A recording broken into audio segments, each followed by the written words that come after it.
All right, well, the heat is on. It's election season this year. I tell you what, it's a world record for election and across the world. But today, voters in the southeast of Queensland are going to head to the polls for what will be the first test of Premier Stephen Miles. A new polling is suggesting that Labor could in fact lose Ipswich West as the Premier concedes it will be very hard for his party to retain the seat. Joining me live is Queensland Opposition Leader David Crisafulli. David, good morning. Thank you so much for joining us. So yes, Ipswich West, what do you think? Do you think you could win it?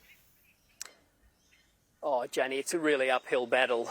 You mentioned about the polling. No one is credibly suggesting what the Premier is saying. And I just want to put this into context. The margin in Ipswich West is approaching 15%. The margin in Inala is approaching 30%. So you're talking about Labor Party heartland here. And normally in by-elections, you normally accept a swing of about 3 or 4%. So, look, I'm realistic about the task at hand, but I want to make a couple of points. It is an opportunity for these voters in 2 seats on behalf of every Queenslander, including regional Queenslanders, to send a message to the government that enough's enough. And when I look at the challenges facing Queenslanders, I see things like the youth crime crisis that's running out of control. I see things like a health system where people are waiting inordinate amount of times for surgery and ambulance ramping is out of control. You have a generation of young Queenslanders who don't believe they'll ever own their home. We've got the lowest home ownership rate in the country, and the social housing waiting list keeps blowing out. You see, youth crime is just absolutely tearing the heart and soul out of communities. Our electricity prices in Queensland have risen by 3 times the national average in the last 12 months alone. So this is an opportunity for these voters on behalf of every Queenslander to send a message to the state Labor government that things just aren't right and the state's not heading in the right direction under their leadership. And it is a really big opportunity, not to change the government, but to send a really strong message.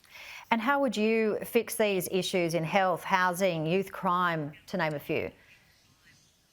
Thanks, Janie. Well, in health, within 100 days, Queenslanders are going to see real-time data in their health system. I'm serious about that because I want to drive change. I want to put doctors and nurses back in charge, and I want transparency to be brought back in. When it comes to the youth crime crisis, we are going to rewrite the Youth Justice Act and remove detention as a last resort. We're going to fix the broken resi care system and the child safety system to make sure that those resources hit the front line. We're going to deliver gold standard early intervention. We're going to stop this merry-go-round of kids coming back out and then doing the same crime and ripping the heart and soul out of another community.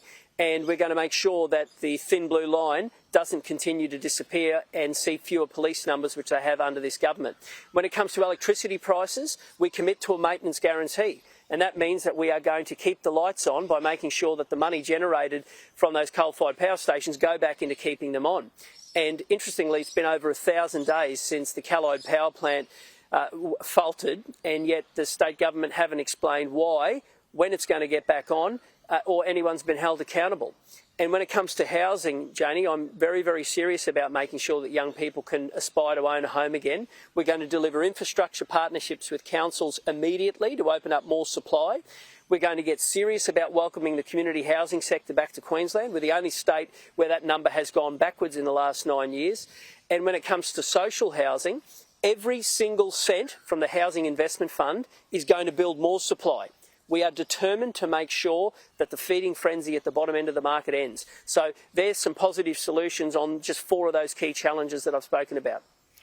And would you say that we're usually judged by a 4% swing when it comes to by-elections, but do you think with that you need to do better, your government? Are we seeing we're going to need a bit more than 4% here?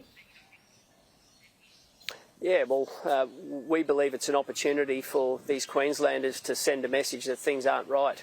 And you're right, 4% is about a normal swing. So we're chasing, we would love to see something higher than that because it would be an indication that things aren't right with how this government governs.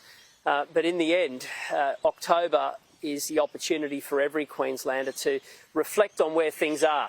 We're an amazing state, and I see the opportunity for every part of this state. And I talk about a 20-year tourism plan to develop new tourism stock. I want the mining industry to know that they have a future.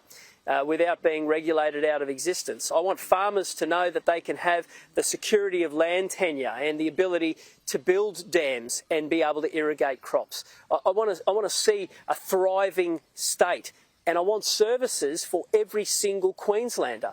And we're determined to fix that. So October is that opportunity. And the Labor Party have been in office for a decade. They're chasing a fourth term in 14 years.